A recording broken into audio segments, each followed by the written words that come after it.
the Go with Joe, and he is checking out a big high-speed event at Portland International Raceway. Yeah, it is the return of IndyCar racing, the same cars and drivers that compete in the Indianapolis 500. This is a big deal. Joe is live with more from the Grand Prix of Portland. Hi, Joe. Yes, good morning, guys. Race fans from literally all over the world here in Portland this weekend for, as you mentioned, the top drivers, the top cars in the IndyCar series. We've actually got cars on the track right now. So there's 6 different series that will be at PIR. This is the Mazda MX-5 series. This is their just practice laps that they're doing this morning. All the different cars will be doing that throughout the day. Of course, it runs through Sunday when we have the big finale, the Grand Prix of Portland, the IndyCar Racing Series. Now, this is Tim. So your last name for me once again was?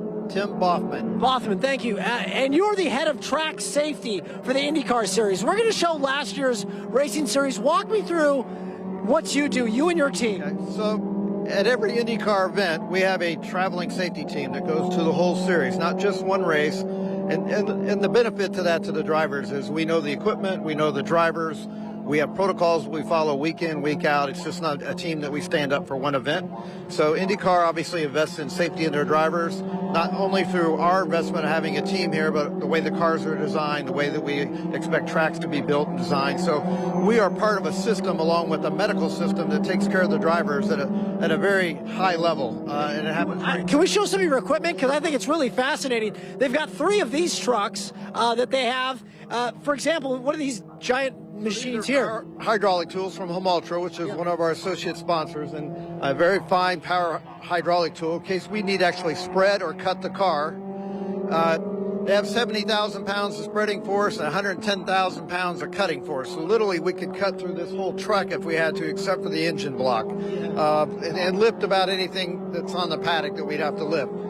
So our team has 16 team members that travel at every race. We have 3 of these Chevy Silverados equipped with water for fire extinguishment, for medical supplies, and then obviously power hydraulics. And we have starters. For road courses, we have to restart the cars. Indy cars don't have onboard starters. And now, Tim was a firefighter for more than 30 years with the Indianapolis Fire Department. He's retired from the department now. You're doing this full time, but you've been with Indy for years and years and years. You were talking to me response time, how quickly your team can get to somebody after a crash. So average response time in the country for a vehicle accident on the streets about 4 minutes. That's the goal of most fire departments. We're on the scene in 10 to 15 seconds. Wow. Okay. The goal is 10 minutes on the scene with a trauma patient to the hospital before you leave and go to the hospital. Ours is 2 minutes. Our goal is 15 seconds on the scene, 2 minutes on the scene before we go to either the trauma center or the infield care center with an injured driver. I mean, incredible work, Tim. Thank you so much. Have a fun and safe weekend here in Portland. You have a great crowd here and a great facility, and we love your city. We're glad to have you. And once again, all get underway today right here at PIR, all culminating once again with the Grand Prix of Portland with those IndyCar series. And those drivers, they're obviously in good hands, guys. Let's send it back to you in the studio. So great. Joe, thank you so much.